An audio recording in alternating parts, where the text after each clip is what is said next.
हाल ही में Los Angeles में लगी आग ने बहुत तबाही मचाई है, डर पैदा किया है और कई सवाल खड़े कर दिए हैं।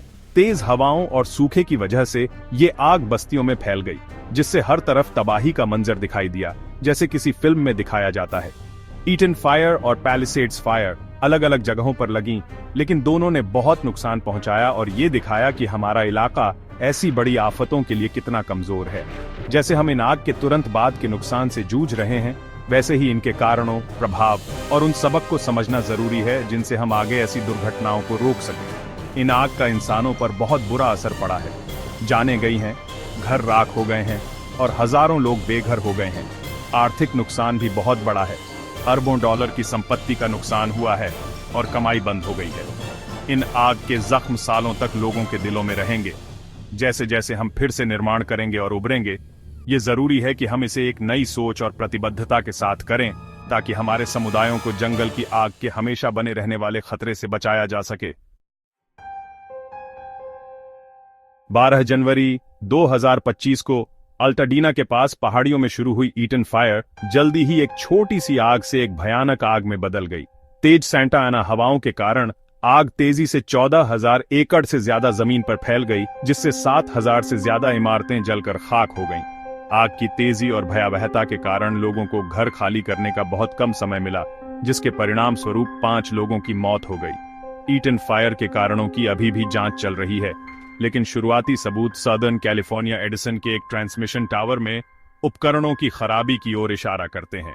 स्थानीय लोगों ने आग लगने से कुछ देर पहले टावर से चिंगारियां और आग निकलते हुए देखी थी। एससीई ने जिम्मेदारी से इनकार किया है, लेकिन आग लगने के बाद से कंपनी पर कड़ी जांच और कानूनी कार्रवाई की जा रही है। यह घटना पुराने इंफ्रास्ट्रक्चर के संभावित परिणामों और यूटिलिटीज को सुरक्षा और रखरखाव को प्राथमिकता देने की तत्काल आवश्यकता का एक बड़ा उदाहरण है। 7 जनवरी 2025 को पैसिफिक पैलिसेड्स के पॉश इलाके में लगी पैलिसेड्स फायर एक आने वाली आफत थी।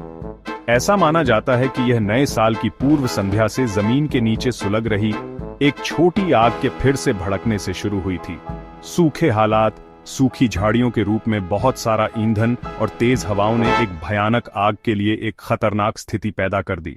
पैलिसेड्स फायर कई दिनों तक जलती रही, जिससे 24,000 एकड़ से ज्यादा जमीन जल गई और 12,000 से ज्यादा इमारतें नष्ट हो गईं। 24 लोगों की मौत के साथ जान माल का नुकसान बहुत ज्यादा हुआ।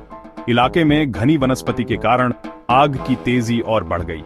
जहां दशकों से कोई बड़ी आग नहीं लगी थी, इससे आग की तेजी बढ़ गई और यह तेजी से फैल गई, जिससे आग बुझाने के प्रयास विफल हो गए। लॉस एंजल्स में हाल ही में लगी आग हमारे इलाके में जंगल की आग के हमेशा बने रहने वाले खतरे की याद दिलाती है। सूखे हालात, तेज हवाएं और घनी वनस्पति के रूप में बहुत सारा ईंधन मिलकर एक ऐसी स्थिति पैदा करते हैं जो बहुत आसानी से आग पकड़ सकती है। भविष्य की ऐसी दुर्घटनाओं को रोकने के लिए एक ऐसा तरीका चाहिए जिसमें बेहतर फॉरेस्ट मैनेजमेंट, सख्त बिल्डिंग कोड्स और लोगों को ज्यादा जागरूक करना शामिल हो। वन प्रबंधन के तरीके जैसे नियंत्रित आग लगाना और वनस्पति को पतला करना जंगल की आग के लिए उपलब्ध ईंधन की मात्रा को कम करने में मदद कर सकते हैं, जिससे उन्हें नियंत्रित करना आसान हो जाता है।